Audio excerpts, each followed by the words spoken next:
Non stick जो है हम लोग खुद इस्तेमाल करना नहीं जानते, माफ़ कीजिएगा। अगर हम उसमें एल्युमिनियम का जूना लगाएंगे, लोहे का जूना लगाएंगे तो टेफ्लॉन कोटिंग वहाँ हटना शुरू हो जाएगी, वो आप खाएंगे। अदरवाइज टेफ्लॉन कोटिंग जिस हीट पे हम खाना पकाते हैं उससे नहीं हटती है, ये ऑलरेडी एस्टेब्लिश फैक्ट है। उससे कैंसर होने की संभावना निल है, बशर्ते ये कि आप जूना जिससे आप धो रहे हैं उसको, नॉन स्टिक को, वो आपका प्लास्टिक का हो खाली।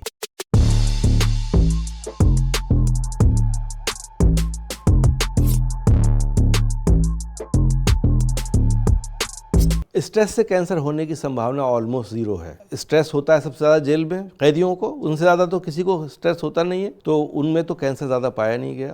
देखो, हेयर कलर में डाई होती है और डाई अगर आप यूज़ कर रहे हैं तो स्काल्प से पेनिट्रेट होती है स्किन में, और स्काल्प का मतलब होता है जो खाल है मेरी, जहाँ से बाल निकल रहे हैं वहाँ से पेनिट्रेट होती है, लेकिन उसकी मात्रा इतनी संभवतः कम होती है कि स्टेटिस्टिक्स ऐसे हैं कि जिन्होंने ये प्रूव किया कि उससे कैंसर नहीं होता है। आपने माइक्रोवेव का नाम लिया, माइक्रोवेव से कैंसर नहीं होता है। देखिए, वीडियोस का मसला ये है कि जब मैं आपसे कोई बात करूंगा ना, तो मैं एक रिसर्चर की तरह बात करूंगा आपसे, जो जिसने एनालिसिस किया होगा कैंसर में। मैं पूरी जिंदगी कैंसर के ऊपर ही गुजरी है, मैं दूसरा कोई काम नहीं करता। 20 साल से हम लोग काम कर रहे हैं। इंफॉर्मेशन जब आप कहीं से लें, गैदर करें, तो आप जिस सज्जन आपको इंफॉर्मेशन दे रहे हैं उनके वेयर अबाउट्स भी आपको पता होना चाहिए कि उनका क्या बायोडाटा है, वो क्या बात कर रहे हैं, वो कहीं भटक तो नहीं गए हैं। कोई भी आपसे पूछे कि भाई कितना वक्त है मेरा, तो डॉक्टर को मना करना चाहिए गलत सवाल आप कर रहे हैं, और दूसरा समझाना चाहिए उसको कि आपका सवाल गलत क्यों है, और तीसरा ये कि ये सवाल ही गलत है, मरीज को करना भी नहीं चाहिए।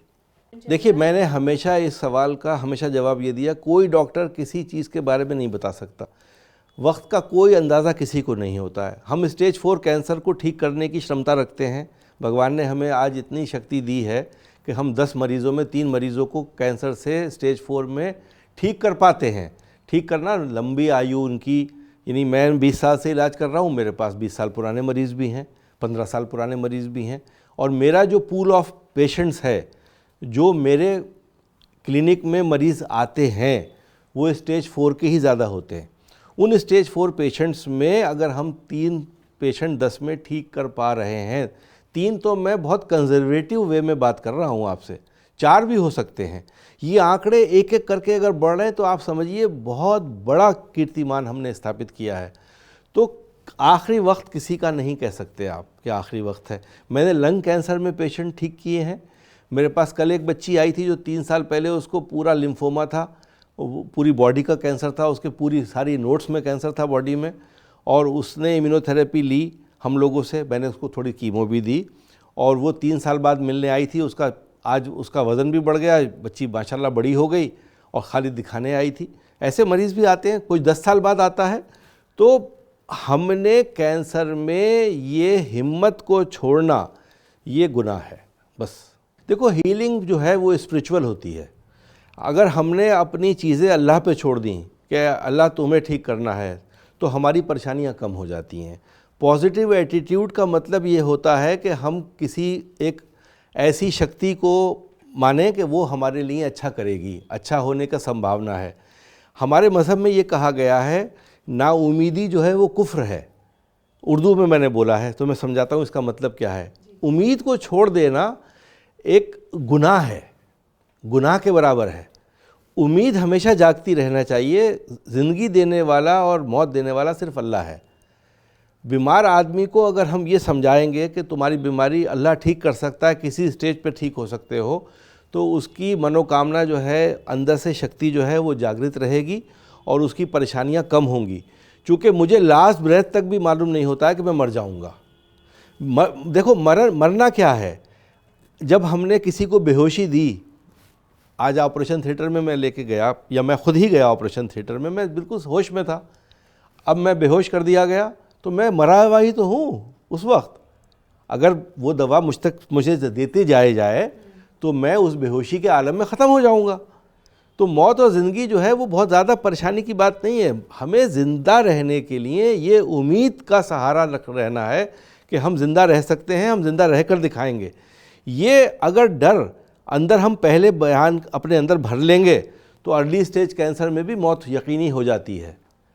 हमें आखिरी सांस तक ये हिम्मत रखना है कि हम बच सकते हैं। फ्यूचर बहुत अच्छा है।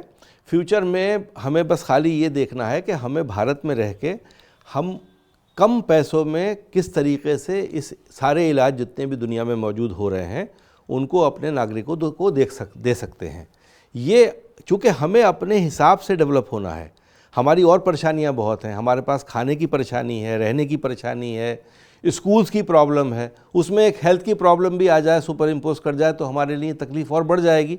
तो हम उस हेल्थ की प्रॉब्लम को जितना मिनिमाइज़ कर सकें कम पैसों के साथ, यही कामना और आशा हमें करना चाहिए, इसी हिसाब से हमें इलाज करना चाहिए। मॉडर्न मेडिसिन आज की तारीख़ में बहुत सस्ती हो गई है।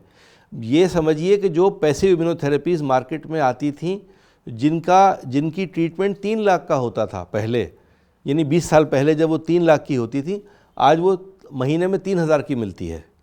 लेकिन ये मरीज़ को पता होना चाहिए ना कि जो दवाई उसको आज 3,000 की मिल रही है उसकी कीमत एक ज़माने में 3 लाख की थी। तो अब बहुत अच्छे इलाज आ गए हैं और हम लोगों से संपर्क करना चाहिए। हम लोग मानवता का काम करते हैं, पैसे बनाने की मशीन हमने नहीं बनाई है। जो भी लोग लिखते हैं मेरे बारे में कहते हैं, मुझे अफसोस तो बहुत होता है, सोशल मीडिया पे शायद जानते नहीं हैं